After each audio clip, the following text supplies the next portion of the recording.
Guinness World Record by driving a French fried van, a van fueled by cooking oil across every state, province, and territory.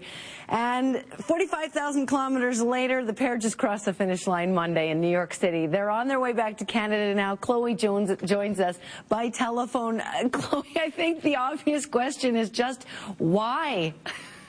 Well, Jennifer, why is a pretty easy question to explain. I mean, it's a journey of a lifetime, first of all, for Tyson and I. We've seen many more of the states than we would normally. And second of all, we're meeting all these students and all these people who have all these exciting ideas about sustainability, and it's inspiring. I mean, we go in there to kind of plant the seed and talk to the students about thinking of better ways to kind of mold their world, but in turn, they inspire us as well. So Tyson and I are inspired, and we can't think of a better way to spend 2 years of our life.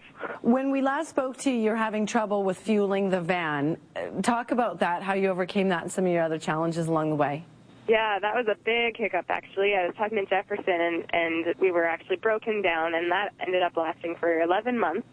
And so eventually we got back on the road. I was finishing up a job contract there in Edmonton, and Tyson went back on the road. And what ended up happening was the timing belt slipped and ended up crushing everything in the engine. So we needed to rebuild that engine. And then once we got back on the road, we actually had to start again for the record. We had to start back at 0 kilometers.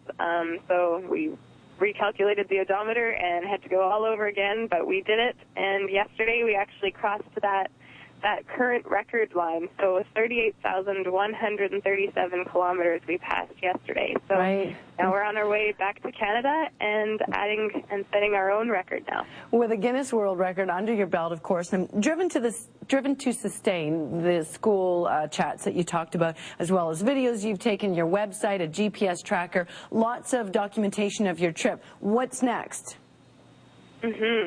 Well, we'll have to see, I guess.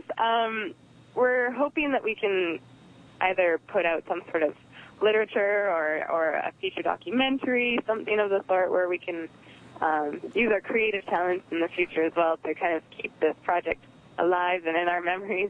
We'd love to see it. Thank you so much, and congratulations to Cloe Whitaker, a new Guinness World Record breaker and co-founder of the Driven to Sustain campaign. Thanks so much for joining us. Thanks so much, Jennifer. And tomorrow on Alberta Primetime, health care gag orders. The health minister says none are in place, but many in the system disagree. Share your opinion with us. When is it appropriate for health care workers to be ordered not to speak out? Have a great evening, everyone. For all of us here, good night, Alberta.